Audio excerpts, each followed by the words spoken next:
Welcome, friends. We have with us the CA Foundation All India Rank 3, Miss Radha Moe. Let's try to congratulate her first, and then we'll be having some serious questions which you may have, जो आपकी CA foundation की journey के लिए important है. इस तरह के कुछ छोटे छोटे क्वेश्चंस मैं इसके लिए लेके आया हूं जो आज इस इंटरव्यू में आपको मिलेंगे. तो let me first congratulate her and felicitate her with a small token of affection. Congratulations. Yes. Now let me start with the interview straight away. I won't take a lot of time. Questions वही होंगे जो आपके मन में है. कई सारे ऐसे क्वेश्चंस जो थोड़े से ऑब्वियस टाइप के रहेंगे और कई सारे ऐसे क्वेश्चंस जो आपको ऐसे लगा होगा कभी कि ये सवाल का जवाब अगर मुझे मिल जाता तो शायद मेरा स्कोर बढ़िया हो जाता. तो हम लोग इन क्वेश्चंस को स्टार्ट करते. राधा, इसको मैं थोड़ा साइड में रखता हूं अभी के लिए. हाँ, ये आप ही का है, आप ही ले जाइएगा. वेल, छोटी सी लिस्ट बना के आया हूं मैं. तो सबसे पहले तो आपको बहुत बहुत बधाई कि आपने ऑल इंडिया रैंक 3 कमाया है in the CA foundation exam. आपको सिर्फ जानकारी के लिए बता दूं, Radha called me on the result date and she said, sir, I got the call from the president of the ICI and he informed, and after that I realized that the results have come. So your experience of that moment. So that day I was a little tense because the results were supposed to come and the intermediate results had come around 10:30 in the morning. So as 10:30 was approaching, I was very nervous. So my mom said, why don't you watch a movie? So around 10 o'clock I started watching a movie, and it was completely by accident. My phone was in my room charging and I was in the hall, and I went inside and I saw an unknown number call, and I normally don't pick up unknown number calls, but for some reason I had an instinct that I should pick up this one. So I picked it up, and it was directly the president of ICAI, and I was really shocked. मतलब मुझे समझ में नहीं आ रहा था क्या बोलूं उनसे. And he ended up asking me, are you there? So yeah, and he congratulated me. He told me that you have secured All India Rank 3, and it was a phenomenal moment for me. It was an honor to speak to him. So it was a moment of joy for us all.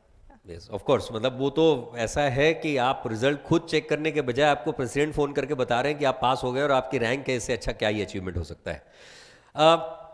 तो आपका score रहा 365 and you have scored the all India third rank. Of course, मतलब this is one of the fantastic moment. आपके parents का क्या reaction था? हम चिल्लाने लगे जब मैंने फ़ोन रखा. मैंने उनको थैंक यू बोला. My mom was really emotional and my dad was overjoyed. And हम सब चिल्लाने लगे ज़ोर ज़ोर से. इतना चिल्लाया हम लोगों ने कि मेरे नेबर्स ने आके पूछा कि क्या हो गया, इज़ एवरीथिंग ओके. तो yeah, and we were still a little shocked. फिर 10 मिनट के बाद we got the results online, and then I finally believed it कि yes, it's true. That is fantastic कि बिलीव करना भी जरूरी है. हाँ भाई, सिर्फ बताया नहीं गया, कोई प्रैंक नहीं कर रहा है हमारे साथ. वेल, अब थोड़ा सा पढ़ाई की तरफ आते हैं. थोड़े से इंपॉर्टेंट क्वेश्चंस जो कई सारे दोस्तों के, कई सारे स्टूडेंट्स के मन में है. सबसे पहला है कि आपका एक स्टडी का जो रूटीन था वो किस तरह होता था? स्टडी के लिए तो I am an early riser. मैं रात को पढ़ाई नहीं कर सकती. तो I used to sleep at about 9, wake up at 5:30. मुझे नींद लगती है अच्छे से 8 घंटे की, उसके बिना I can not function throughout the day. तो I would wake up at 5:30. सुबह ज़्यादा थियोरी सब्जेक्ट्स करती थी because you need more retention for that. तो 1.5 hour maybe law, then come to class, attend the lectures properly till the end, and pay attention in the lectures, more importantly. Then I would go to college. I used to be in college for about 4 lectures, then come home and do some self-study revision mainly of what we did in the lectures. Other than that, I used to have my Bharatnatyam class, and I was pursuing French at the B1 level, so I used to have that as well. So I used to try to manage my time, make the most of it, and in the evening maybe I would solve some accounts problems or maths MCQs. So तो कई सारे दोस्त मेरे ये सुन के थोड़ा सा सकपका रहे होंगे कि सर इतना सब कुछ एक दिन में हो सकता है। जी दोस्तों, अगर आपने सही तरह से चीज़ों को मैनेज कर रखा है, सही तरह से टाइम मैनेज कर रखा है, तो आपकी हर चीज़ कंसिस्टेंटली सही चल सकती है। One of the best example that we have.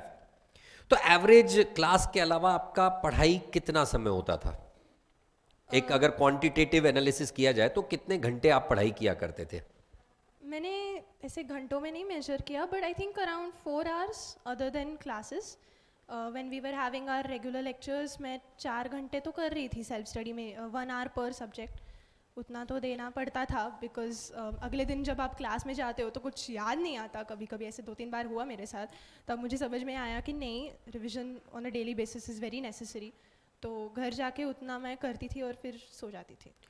तो दोस्तों एक बात तो पक्की हो गई कि अगर आप क्लास चलते हुए, क्लास जब आपकी चल रही है, जब आप क्लास में पढ़ाई कर रहे हो, specially related to CA foundation, उसके साथ साथ अगर आप रोज 4 घंटे 3 घंटे अगर कंसिस्टेंटली पढ़ाई कर रहे हो तो ये 100% आपके लिए फायदेमंद साबित हो सकता है। एक और बहुत ही इंटरेस्टिंग सवाल है कि आपका क्लासेस और सेल्फ स्टडी का बैलेंस आपने किस तरह से बिठा के रखा था? Like what was your strategy in which you were able to manage your classes? क्योंकि कई बार ऐसे होता है, कई सारे बच्चे, आज मैंने होमवर्क नहीं किया, कल मैं क्लास अटेंड नहीं करूंगा, आज मुझे क्लास जाने का मन नहीं है। Was it the kind of situation और what kind of strategy that you followed जिससे आप ये बैलेंस कर पाए? तो सबसे पहली चीज़ तो ये है कि क्लासेस के साथ साथ रहना बहुत ज़रूरी है। एक बार बैकलॉग क्रिएट हो गया तो वो बैकलॉग कवर करने में बहुत टाइम लग जाता है, और अगर आप ऑनलाइन कर रहे हो या रिकॉर्डेड कर रहे हो तो उसकी रिस्क और ज़्यादा होती है, क्योंकि घर पे बैठे हो, डिस्ट्रैक्शंस होते हैं, कोई तो आ जाता है, बेल बज जाती है, तो ऐसी चीज़ें हो जाती है। But you need to be focused, उसी में ही रहना है, अपना रूटीन फॉलो करना है, and don't deviate from what ever goal you have decided. So if you have decided कि मैं ये आज करूँगी तो मैं ये आज करके ही रहूँगी, कुछ भी हो जाए। And mainly revise. The more times you cover, the more you will understand, and it's easier to apply also the concepts. अब राधा ने कहा रिवाइज। राधा, आपने कितने बार सिलेबस रिवाइज किया था? अगर पूरे सिलेबस को एक्यूमुलेट किया जाए सीए फाउंडेशन का, कितने बार आप रिवाइज कर पाए थे? लेट्स सी, क्लास के साथ पूरा एक बार कवर हो गया था, क्लास के साथ साथ मैं चल रही थी। उसके बाद मंथ ऑफ मार्च मैंने एक पूरा रिविज़न किया, फिर before our test series on the 15th of April एक रिविज़न हो गया 15 दिन में, एंड देन लास्ट के जो दिन थे वो। तो क्लास में पूरा पढ़ा और 4 बार सेल्फ स्टडी किया, तब जाके शायद ये स्कोर बनता है, right? So it's a fantastic thing. एक बात और, आपकी एग्जाम आई थी मई 2026 में, तो 17 I think 14th May was your starting date of your exam. तो आपके 15 अप्रैल से लेके 14th May, आखिरी के जो 30 दिन आपके पास बचे थे, उस समय पे क्या स्ट्रैटेजी थी? किस तरह से आप पढ़ाई करते थे? क्या क्या रिवाइज करते थे? ओके, तो उस समय हमारी टेस्ट सीरीज़ थी 15th April to 20th April I think. तो तब मैंने अच्छे से टेस्ट सीरीज़ दी। 1.5 hour का जो टाइम पीरियड, 1.5 day का जो टाइम पीरियड होता है हमारे एग्ज़ाम की तरह, उसी प्रकार से पढ़ाई की। कितना क्या रिवाइज़ करना है, उसमें से कुछ कुछ गलतियाँ मुझे मिली कि इस पे ज़्यादा मैंने टाइम दे दिया, या फिर इसको इतना रिवाइज़ करने की ज़रूरत नहीं थी, मे बी थोड़ा कम किया तो भी चलेगा। तो वो टाइम मैनेजमेंट मैंने उसी समय तय कर लिया कि ये लास्ट मिनट नहीं रखना है। उसके बाद लास्ट के 30 दिन में I divided my day into 3 hours के ब्लॉक्स। सो एक दिन में 3 सब्जेक्ट से ज़्यादा हो नहीं पाता है, तो 3 sessions of 3 hours each is what I was doing. So 9 hours में भी हो रहा था, उससे ज़्यादा तो नहीं हो रहा था मुझसे, तो उतना किया मैंने। तो अगर आप कंसिस्टेंटली आपकी क्लासेस के साथ पढ़ाई कर रहे हो, तो आखिर के 1 महीने में अगर आपने सिर्फ 8 से 10 घंटे भी रोज की पढ़ाई की, तो भी आपका पूरा सिलेबस कवर होता है दोस्तों। ये बात तो पक्की है। और कई सारे फैकल्टी ये अपने सारे स्टूडेंट्स को हमेशा बताते हैं that what is going to make the difference is your consistency.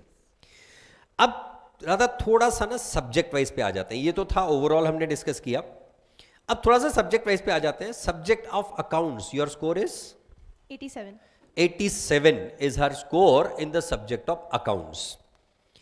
Of course, she has completed the challenge also. मैंने क्लास में एक चैलेंज दिया था, if you are getting 85 and above marks, you will be getting a treat, special treat from me. Treat मतलब वो Britannia वाला नहीं, पर there will be the treat in a 5-star hotel.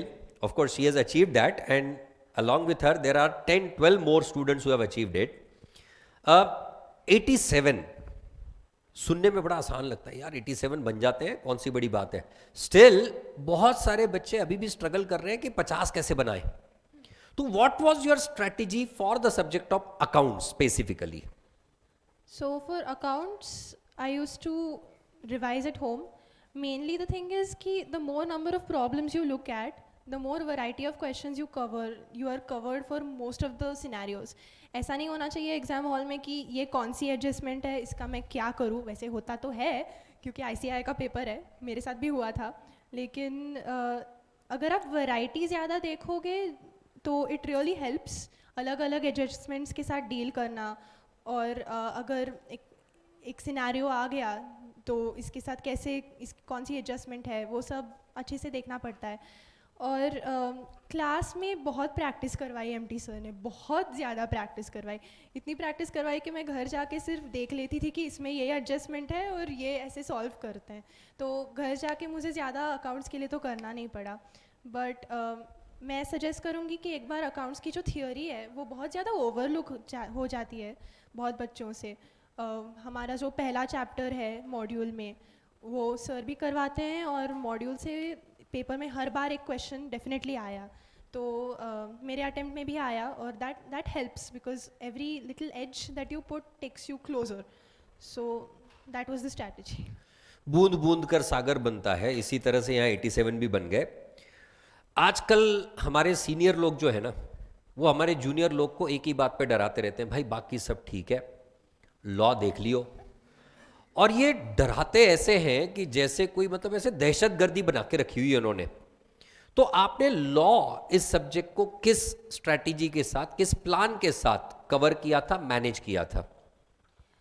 Law के लिए the most important thing is multiple revisions, and I mean multiple revisions. वो जो भाषा है लॉ की वो बहुत अलग है, वो नॉर्मल इंग्लिश की तरह नहीं है. कहीं भी कुछ भी शब्द नहीं लिख सकते आप और उसको समझने भी टाइम लगता है. तो the first thing is class में समझते हुए pay attention. SM sir gives lot of important real life examples from his life, and if you can relate that to your law it really helps. तो बाद में जो पढ़ते हो तो वो याद रहता है कि ये केस स्टडी बताई थी, ये हमने कवर किया था, या फिर ये इंपॉर्टेंट केस लॉ था लॉ से related. So make notes, small notes while you're in class, so when you read again you have a reference as to this is what the concept is.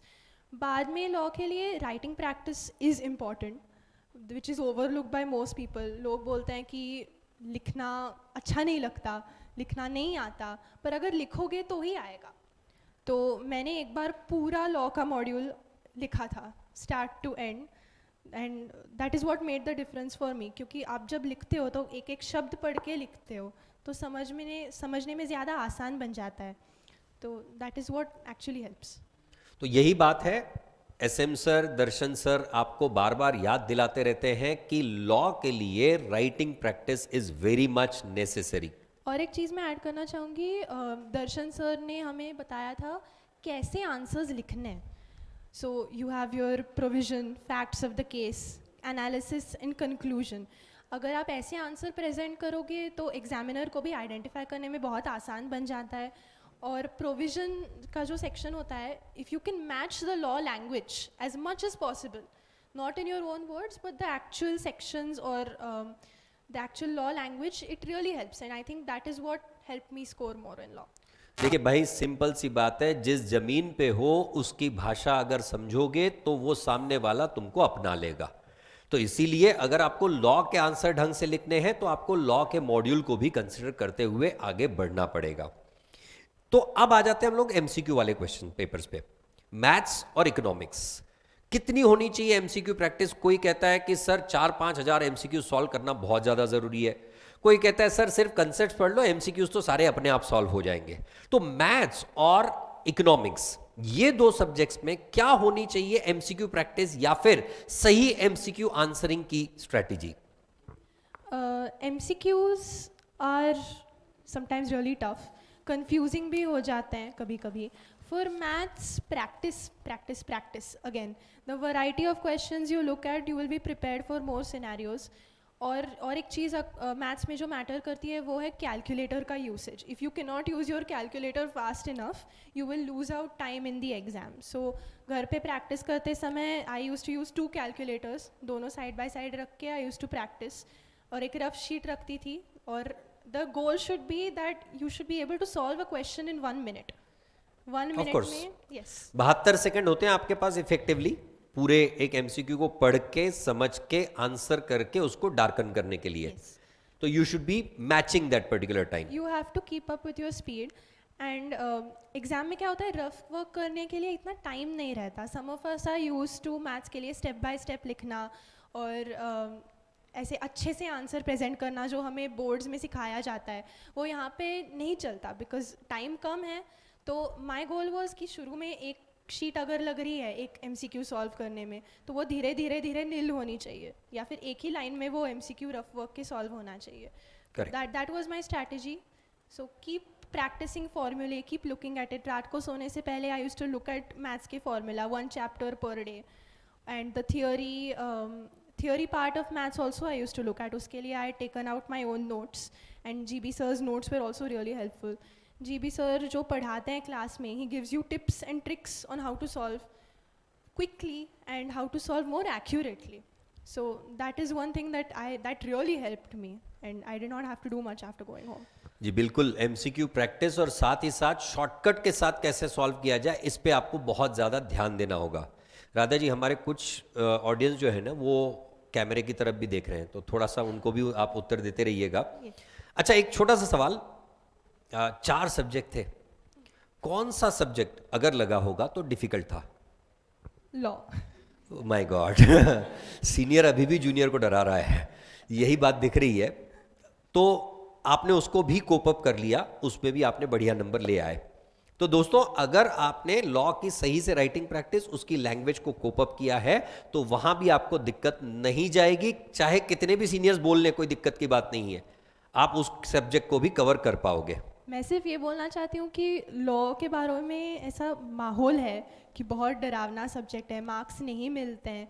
But अगर आप consistently करते रहोगे, हर दिन कुछ part पढ़ा, कुछ part समझने की कोशिश की. Law is like a leaky faucet, और उसके नीचे अगर बकेट रखा तो हर दिन पानी गिरता जाएगा और एक दिन बकेट भर जाएगी.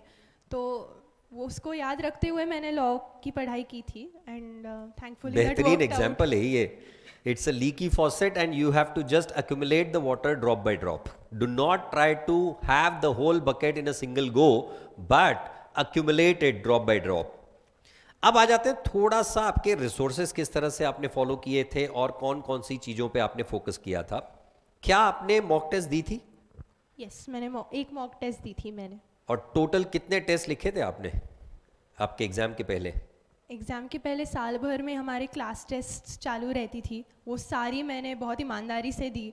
उस सारे क्लास टेस्ट में से कुछ ना कुछ तो सीखने को मिला मुझे, तो मैंने गलतियाँ वहाँ पे सुधार ली.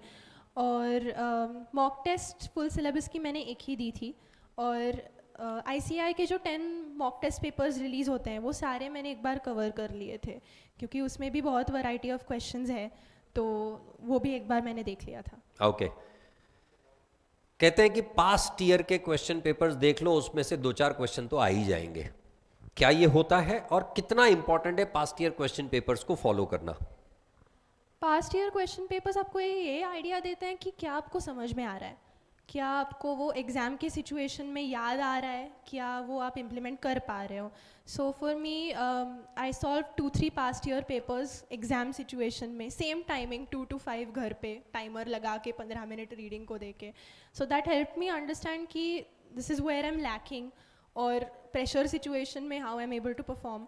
And 2-3 questions do come repeated. RTP से भी क्वेश्चंस आ जाते हैं. आरटीपी से एडजस्टमेंट्स आए थे अकाउंट्स में, आरटीपी से लॉ के कुछ टॉपिक्स रिपीट हुए थे पेपर में. So that really helps and it gives you an idea of कैसे क्वेश्चंस पूछे जा रहे हैं. सो अलग अलग जो प्रकार के क्वेश्चंस या कंफ्यूज कहाँ हो रहे हो आप, और वो कंफ्यूजन कैसे हटाना चाहिए, वो पास पेपर्स आपको डेफिनेटली सिखा के जाते हैं. तो वही मैं पूछने वाला था, आरटीपी एमटीपी भी क्या उतने ही इंपॉर्टेंट है? जैसा कि इन्होंने कहा कि आरटीपीज और मॉक टेस्ट पेपर्स ये भी आपके एग्जाम पॉइंट ऑफ व्यू से इंपॉर्टेंट होते हैं, क्योंकि उस पे भी कई बार क्वेश्चंस रिपीट भी हो सकते हैं. खैर, what do you think is the most effective way of revising the syllabus? Most effective way of revising, prepare a time table. हर दिन का इतना मुझे करना है और वो करना ही है. That is the only way to do it. It is a huge syllabus. I remember जब हमारा 12th का बोर्ड एग्ज़ाम ख़त्म हुआ था और ये सिर्फ फाउंडेशन बचा था, तो बहुत ओवरवेलमिंग फील हो रहा था, क्योंकि इतने बड़े बड़े मॉड्यूल्स और सब साल भर हम पढ़ाई करते रहते हैं और ऐसे हो जाता है कि याद आएगा या नहीं आएगा. तो उसके लिए वापस एक बार सब कुछ देखना पड़ता है. अच्छे से रिवाइज करने के लिए focus is very important. You have to be in the moment, you have to be very alert as to what you are doing, as to why you are doing this. And revision, the method I followed is, first revision I used to cover everything. Second revision I had marked some things कि ये important है, ये बहुत ज़्यादा important है, ये थोड़ा कम important है. और last day revision में I tried कि सब कुछ cover कर लूँ, पर कुछ कुछ papers में हुआ, कुछ कुछ papers में नहीं भी हुआ. लेकिन अगर आप सब कुछ cover करने का try करोगे तो थोड़ा सा कम तो पड़ जाओगे, लेकिन that will help. तो थोड़ा सा सेल्फ आइडेंटिफिकेशन, पहले से मार्किंग की हुई चीज़ें ज़रूरी है, ताकि आप जब एग्जाम में जाओ तो उस समय पे आपको पता है कि एग्जैक्टली कितनी चीज़ें कवर करनी हैं. और एक चीज़ ये होती है कि हर इंडिविजुअल की अलग स्ट्रेंथ होती है. Some people are good in accounts, some people are good in theory subjects, और some people get a particular concept really quickly. कुछ कुछ लोगों को नहीं जमता है. तो the thing is, you need to know your strength and you need to perfect it in such a way that you can achieve that 40 mark, because that is what matters in the end. You need to secure your passing, and then only you can go beyond that. So I would suggest ki know your strengths, know your weaknesses, focus on your weaknesses and try to convert them into your strengths. थोड़ा सा ना डर, pressure, इसकी बात करते हैं, क्योंकि हम जैसे एवरेज स्टूडेंट्स जो होते हैं इनके ऊपर ये रोज बना रहता है. तो कभी तुमको ऐसा लगा कि यार एग्जाम अगर पास नहीं हुए तो मेरे दोनों, my mom and my dad both are CA and CS, तो वो प्रेशर था थोड़ा सा. But my parents have always been really supportive of me. मेरे फैमिली में everyone's really supportive. I have a younger brother who is 10 years old. उसके साथ ही was also very supportive of me. तो वो प्रेशर थोड़ा होता है, बिकॉज खुद से थोड़ी एक्सपेक्टेशंस होती है, तो वो तो मीट करनी चाहिए ऐसा लगता है. तो उसके लिए हम काम करते रहते हैं. That is what I would suggest कि keep all external things aside and focus on you, yourself, and build yourself day by day. Self doubt था कभी? हाँ. और कैसे ओवरकम किया उसको? उसमें तो ये बात हुई कि मेरी फर्स्ट रिविज़न मार्च एंड तक हो गई थी, और हमारी एकत्वम की मॉक टेस्ट 15 अप्रैल से शुरू होने वाली थी. तो I decided to do one more revision before then, अगर हो पाई तो. और 1st to 14th April I did one more revision and I gave the mock test in proper scenario with 1.5 day of studies. तो उस समय I scored really well. I came first here with 343 marks in the test series. तो that gave me a confidence कि अच्छा score कर सकते हैं, तो जम रहा है हमें, तो और ट्राई करना चाहिए. तो उसके बाद I put in a little more efforts. आजकल की सबसे बड़ी दुविधा, आजकल की हमारी जनरेशन की सबसे बड़ी प्रॉब्लम, सोशल मीडिया. कैसे दूर रखा था खुद को, या दूर रखा था या नहीं, और अगर रखा था तो कितना रिस्ट्रिक्शन रखा था? मैंने आज तक इंस्टाग्राम डाउनलोड नहीं किया है. I am not on Snapchat. I am only on WhatsApp, and only because it is necessary nowadays. अगर व्हाट्सअप नहीं है तो प्रॉब्लम हो जाती है, ये समझ में आ गया था 10th के बाद, तो उतना ही डाउनलोड करके रखा था बस. Social media is a big distraction, उसमें टाइम बहुत चला जाता है। मैंने दोस्तों के साथ भी देखा है और नज़दीकी लोगों के भी साथ देखा है कि it reduces your productivity. Other than that I would suggest कि stay away from it if you can, if you can not limit it. खुद को कंट्रोल करना सीखो, set a limit for yourself. Phone में आजकल timers वगैरह होते हैं, so set something like that for yourself and self control is the only solution for that. Simple सी बात, self control is the best control. अगर आप खुद को कंट्रोल नहीं कर पाओगे तो दूसरा कोई भी आके आपके साथ में क्या ही कर लेगा। एग्जाम के दिन की स्ट्रैटेजीज के बारे में थोड़ा सा बात करते हैं। तो एग्जाम के एक दिन पहले क्या करना है ये आपने पहले से तय करके रखा था, तो आपने किस तरह से मैनेज किया था? वो 1.5 दिन में आपका पूरा का पूरा सिलेबस किस तरह से कवर किया था? मैंने 1.5 दिन में ट्राई किया कि सब कवर होना चाहिए, एक बार तो आंखों के नीचे से जाना चाहिए, was the aim. I was not able to do it for law and I was not able to do it for economics because syllabus बहुत ही बड़ा है और पढ़ने में भी समझने में भी कभी कभी लास्ट मिनट भी टाइम लग सकता है। कभी कभी ऐसा लगता है कि वापस एक बार जाके देख लूँ, तो उसमें मेरा नहीं हो पाया था। लेकिन अकाउंट्स के लिए I started 2 days early. I did not do it in 1.5 day. I started around 2 days early and I covered the entire syllabus for accounts. तो मैंने जो जो questions mark किए थे as important वो सारे मैंने देख लिए, solution के साथ देख लिए। जहाँ मैंने मेरे notes में star करके रखा था या module में sir के notes में जो questions important थे, जो adjustment important थी, बस उतना ही देखा था exam से पहले। तो जितनी भी इंपॉर्टेंट चीजें हैं वो आपने पढ़ते समय ही, आपकी पढ़ाई रिवीजन करते समय ही आपने हाईलाइट करके रखनी चाहिए और आखिरी के 1.5 दिन में, आखिरी का जो 2 दिन मिलता है आपको, उसमें ये सारी चीजें आपने एक बार गो थ्रू करनी चाहिए। That's the strategy. तो कभी कभी ICAI भी वेटेज चेंज कर देती है, कुछ कुछ चैप्टर्स को ज़्यादा इम्पोर्टेंस मिल जाता है पेपर में। हमारा लॉ का पेपर वैसा ही निकला था।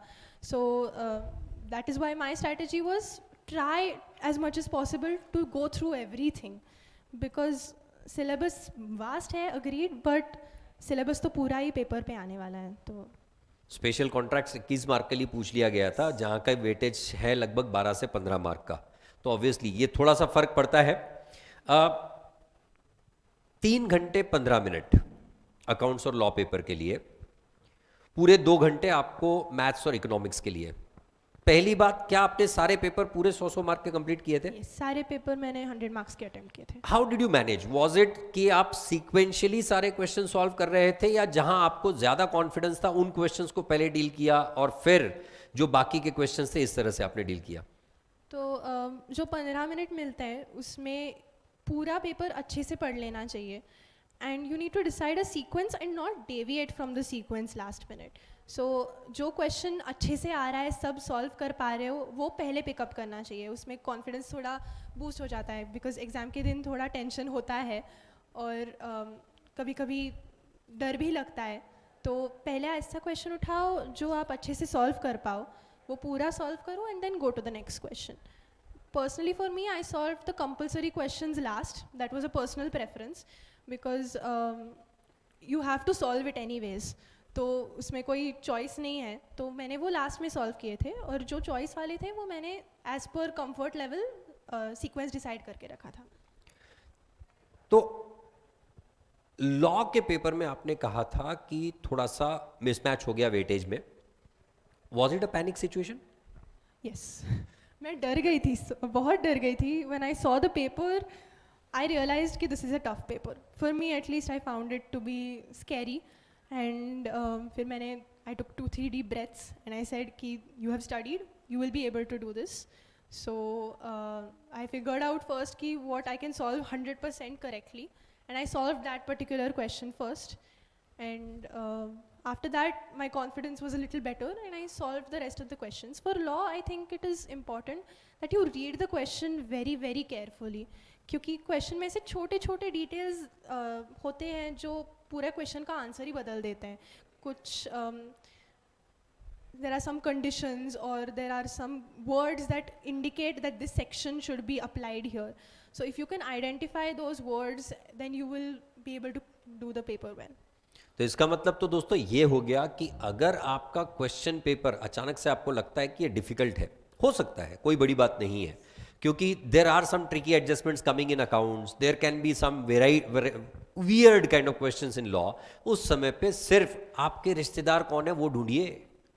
अगर आपको क्वेश्चन पेपर में आपके रिश्तेदार, यानी कि जिन टॉपिक्स पे आपको कॉन्फिडेंस है, इस तरह के क्वेश्चंस दिख गए, आप उनको सॉल्व करिए, आपका पेपर जरूर सॉल्व होगा।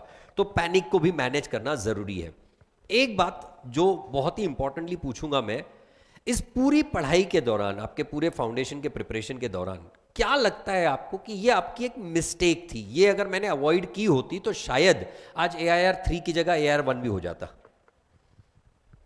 AIR 1 का तो पता नहीं, मैं रैंक एक्सपेक्ट नहीं कर रही थी, but very humble. So mistake तो कभी कभी ऐसा हो गया कि बोर हो गया, बहुत इरिटेट हो गया पढ़ाई करके करके, तो I wasted some of my days and I regret that looking back कि मे बी अगर मैं वो 2-3 दिन और थोड़ा पुश कर लेती तो हो जाता, मे बी, पता नहीं। No one can say, it's a very Yeah, of course. Unpredictable exam. क्या लगता है आपको कि आज जो आपके जूनियर्स हैं, आप जो फाउंडेशन एग्जाम देंगे आने वाले समय में, चाहे वो सितंबर में हो, चाहे जनवरी में हो, चाहे मई में हो, जो भी उनकी एग्जाम होगी, कौन सी ऐसी चीजें जो उन्होंने अवॉइड करनी चाहिए? What should be a mistake which they should not do? Stay away from distractions. That is key, and I think that is what makes the difference, because अगर आप समय बर्बाद करोगे, समय आपके लिए सबसे मौल्यवान चीज़ है अभी के लिए। It is the one thing that you have right now, and बाद में उसकी कमी महसूस होती है कि समय बहुत कम है और करना बहुत ज़्यादा है। तो अगर अभी से आप समय को कदर दोगे तो हो सकता है अच्छे मार्क्स मिल जाए। ऑफ कोर्स, वो किसी ने बहुत अच्छी लाइन लिखी थी कि वक्त गूंगा नहीं, वक्त मौन है, ये वक्त ही बताएगा कौन कौन है। तो आप अगर ढंग से पढ़ाई करेंगे, समय को बर्बाद नहीं करेंगे, तो समय आपको आपकी हैसियत जरूर दिलवाएगा। चलिए, थोड़े से क्वेश्चंस, रैंक आई हुई है, सच में नहीं लगा था कि कभी रैंक आएगी? इतना तो पता था कि अच्छा स्कोर कर पाऊंगी। टेस्ट सीरीज़ के बाद वो कॉन्फिडेंस था मेरे पास कि अच्छे मार्क्स मिल सकते हैं। और हमारी एकत्वम की test series was also very innovative paper. उसमें ये समझ में आ गया कि प्रेशर सिचुएशन को कैसे डील करना है। सो उतना कॉन्फिडेंस मुझे टेस्ट सीरीज़ के बाद आ गया था। तो I think after that it was just about trying और कितना अच्छा मिल सकता है। तो एक्चुअली जब टेस्ट सीरीज कंडक्ट हुई थी एकत्वम में, she had got 343 in the first test, तो उस समय मैंने पूरे ग्रुप्स पे डाला था कि Radha Moe has got 343 marks, and I can show the text, I will be showing that text to her later on. मैंने वो टेक्स्ट हमारे जो फैकल्टी वाले ग्रुप हैं उनको दिखाया था और उनको बताया था कि she has got 343 and you can surely expect the ranks this year.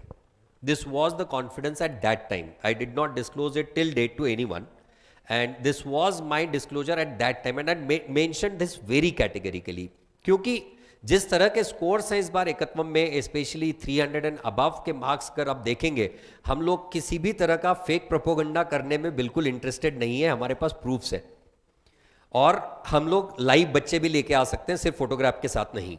तो लगभग 28 बच्चे हैं जिनको 300 से ज़्यादा मार्क्स मिले हैं, और हमारे 3 बच्चे ऐसे हैं जो 4 या 5 मार्क्स से चुके हैं विद देयर मेरिट रैंक्स, जिनको 4 या 5 मार्क्स कम मिले हैं। Otherwise they would also be the merit rankers. हमारे लिए तो भाई हर बंदा मेरिट रैंकर है अगर वो पास हो गया है तो, क्योंकि पास होना, आपका करियर बनाना सबसे ज़्यादा इंपॉर्टेंट है। एक सिंपल सा सवाल, मैं ना हमेशा से एक एवरेज स्टूडेंट रहा, चाहे वो मेरा फाउंडेशन था, चाहे मेरा इंटरमीडिएट, चाहे फाइनल। आप आज एक रैंकर हो, what do you feel that there is a gap कि एक बंदा एक एवरेज स्टूडेंट बन के रह जाता है और एक बंदा एक मेरिट रैंक तक के पहुंच जाता है? What is this gap, like where the difference comes? Vijay Sarda sir बोलते हैं कि पढ़ करो तो हद कर लो, वरना प्रोग्राम रद्द करो। तो I think that is what makes the difference. SM sir भी बोलते हैं hard work and only hard work is what makes the difference. So if you are putting in a little more efforts for yourself and not for anybody else, you will get there. It's a cumulative thing. It does not come in one day. थोड़ा थोड़ा करके वो आ जाता है, और मेहनत करने की तैयारी तो होनी ही चाहिए, उसके बिना तो कुछ नहीं होता. तो कोई भी बच्चा अगर मेहनत करेगा तो डेफिनेटली अच्छे मार्क्स से पास हो जाएगा. तो डिफरेंस बड़ा सिंपल है. आपने अगर आपके डिस्ट्रैक्शंस को कम किया, आपने खुद के बारे में ज्यादा सोचा और दूसरों के बारे में कम सोचा, तो आप श्योरली आगे बढ़ने की तैयारी रखो. आपको पीछे से कोई रोकने टोकने नहीं आएगा. वेल, थोड़े से मिथ्स जिनके बारे में मुझे क्लैरिटी चाहिए. एक तो सीए कर रहा है भाई, कम से कम 14 घंटे पढ़ाई करनी पड़ेगी. Is it the truth? मेरे केस में तो मुझे नहीं लगता दैट्स ट्रू. प्रोडक्टिव पढ़ाई जो होती है वो सिर्फ दिन में 8 घंटे मेरी होती थी. आई नो पीपल जो बहुत देर पढ़ाई करते थे और उनकी प्रोडक्टिव होती थी. But personally for me I think कि बुक के सामने बैठे रहना वर्सेस बुक के सामने पढ़ना, इसमें फर्क होता है. फ़र्क है. तो I think that's important. Focus and clarity as to what you're reading. Are you understanding? Do you need to go back and look at it again? या फिर उसको एक बार वापस देखना. Sometimes you feel that you're not understanding this concept. Go back, revise, understand. Go through your notes, go through your sir's notes, go through the module. Examples बहुत होते हैं आजकल, तो AI वगैरह भी use किया जा सकता है. तो that's what is important. But productive study तो I don't think 8 घंटे से ज़्यादा किसी की हो पाती है. Max 10 hours. तो 14 घंटे पढ़ाई is a myth, definitely. तो सिंपल सी बात है, अगर आप क्वालिटी पढ़ाई कर रहे हो, क्वांटिटी मैटर नहीं करती है. अगर आपने 8 से 10 घंटे क्वालिटी पढ़ाई की है फॉर सीए फाउंडेशन, तो that will be quite enough. जब आप कंप्लीट सेल्फ प्रिपरेशन मोड में हो तब की बात है.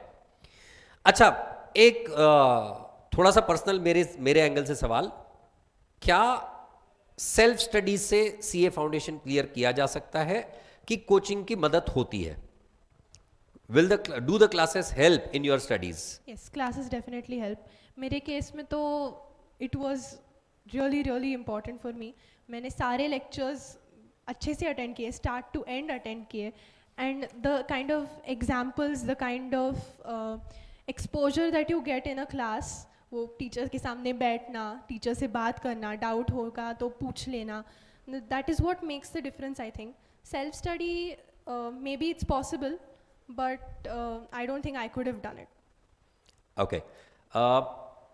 एक सवाल ऐसा कि स्मार्ट स्टडीज जो आज का एक नया वर्ड कॉइंड है, and hard work, what do you feel is the difference between the two? Smart studies would mean you know yourself, you know your capabilities, you know how much you can push yourself.